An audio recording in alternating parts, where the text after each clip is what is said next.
All right, this is my top 5 worst movies of 2024.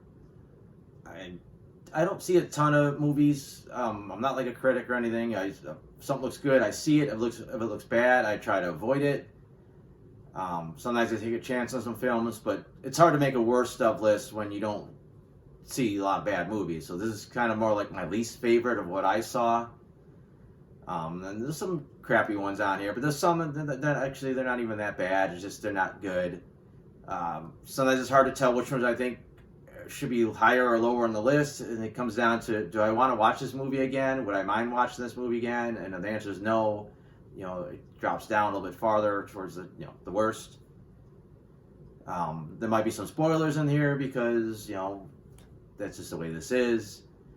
If you go to my blog, soundofbettermyhead.com, I have this list on there, and there should be links to all the original non-spoiler reviews. Probably at the bottom of this YouTube video somewhere, I'll put links to my actual spoiler reviews for these films, or you want to hear deeper thoughts on all these.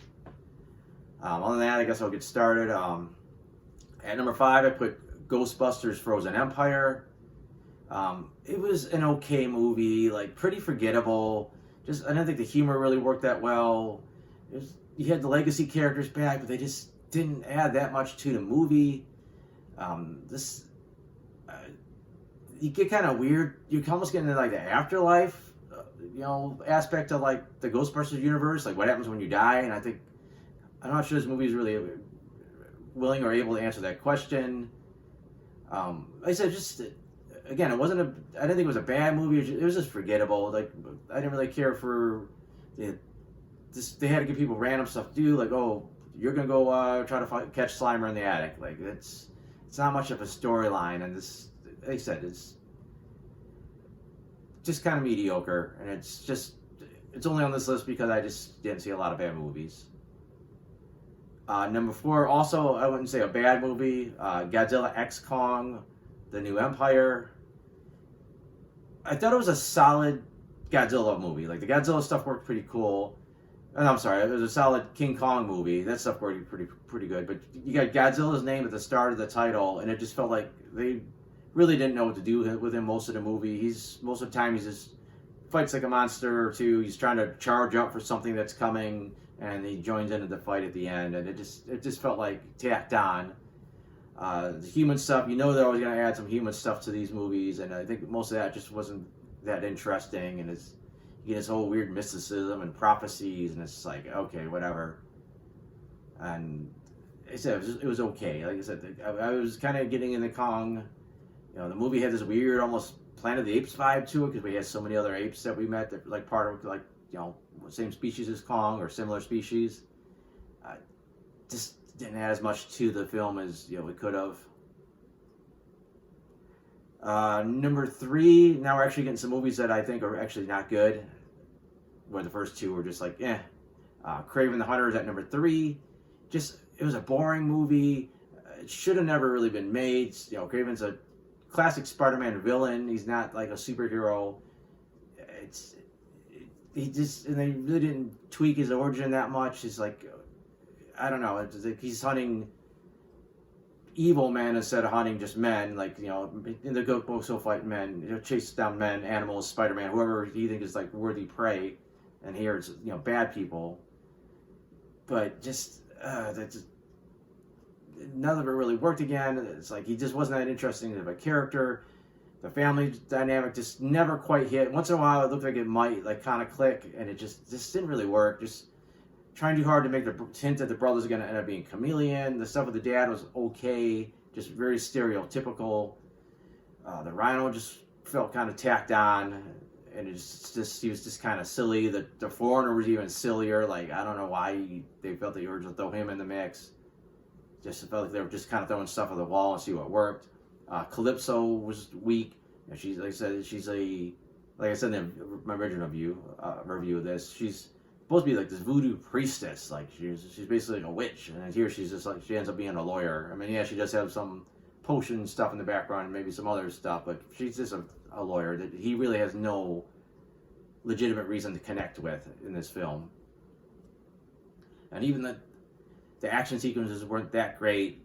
You know, the first prison sequence was great, but and the chase scene on the street trying to get his brother back was decent, but it's just, I don't know. He's just not interesting of a character. He's, you know, all he does, doesn't got any really crazy superpowers. He's just, you know, very fast and agile, and he maybe could talk to some animals, maybe not. It was like pretty inconsistent. Number two, Joker 2. I'm not going to try to say the real name of the film. It doesn't really deserve the effort. Just a massive letdown. I really liked the first movie. It wasn't great, but I really liked the first movie. And this movie took everything that was likable about that movie and just kind of threw it in the trash. You know, we watched, you know, a fairly realistic depiction of how this, you know, man with some problems, and that society's kind of just dumping garbage on him over and over again. How that makes him become the Joker. And then here it's kind of like they decided that that guy that became the Joker just could not sustain that. So instead of doing like the books where like basically there was a switch turn on whoever became the Joker. There's the switch turned, and he just can never go back to being a normal guy. He's just become a new person. He's become the Joker. And in this movie, it's kind of like he kind of became the Joker, but it's like, yeah, he doesn't want to be that man, and he basically just like, yeah, I'm not the Joker anymore. And it's just this mediocre prison thing going on, and it's Rosen's like the courtroom drama, and that's where you think the film's going to pick up, and then the courtroom drama is bad, really, and that's kind of where the movie falls apart. And then they try to make it a musical, which just wasn't any good. Like, it was intentionally like a kind of like a mediocre musical, and there was like once in a while you get a flash of an okay musical. And I'm not even like a musical fan, but when you do it right, it's hard not to like enjoy a musical. And like it's very rare that even clicked here. Like, well, I like this song. The acting was good. They took a lot of weird changes for the Harley Quinn character, which is fine because there's so many changes to the Joker character. But I don't think any of them really like were that relevant. Like, I just didn't care. There was so much stuff in the trailers that looked cool that wasn't even in the movie. And then just the ending where it's like, oh, by the way, the reason this guy couldn't sustain being the Joker is that he wasn't the Joker. Some other guy kills him, and he's probably going to be the new Joker. So you just wasted all your time on a Joker origin, like 4 hours or whatever runtime, to see how the Joker came to be. It turned out it's just some guy stabs him, and he's like basically the Joker now. And that takes me to my least favorite movie of the year, and I think could rightfully be called one of the worst movies of the year, would be Madam Web. Sad thing is, this movie's kind of fun to make fun of, so it's like, I almost didn't want to put it last, but it's just a poorly made movie. Like, the characters are generic, the acting's flat. There's actually hints of an interesting movie here. It's like, sometimes you'll see some concepts, like, that could actually be pretty cool, but it's just totally poorly executed. They cut to something, you know, other nonsense idea instead. The villain's just almost nonsensical. The movie's just got almost all his lines overdubbed for some reason. Like, they ADR'd like left and right. And Craven had the same issue, but I didn't jump out as much as to me as Madam Web.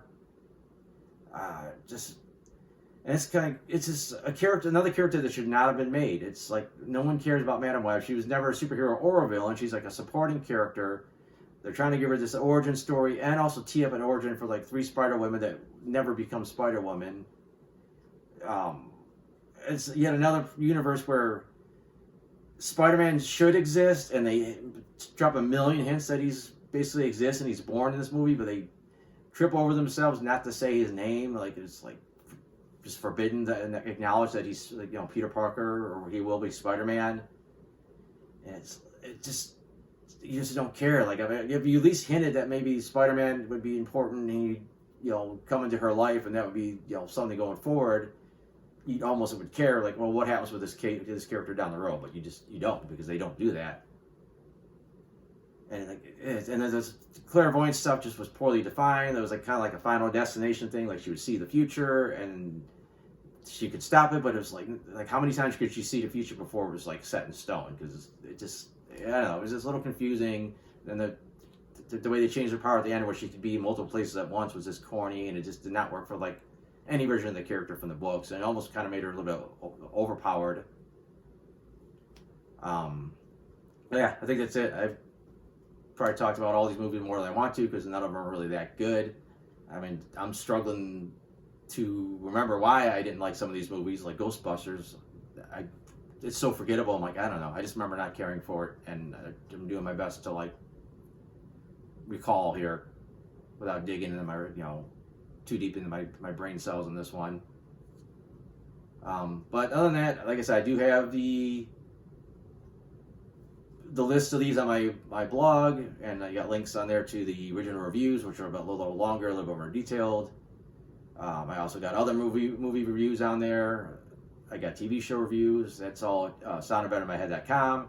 And I'm also going to put the links on here to the spoiler reviews of these movies. Get a deeper dive into what I didn't like about them, or the few things that I did like. So if you want to check any of that stuff out, that's out there.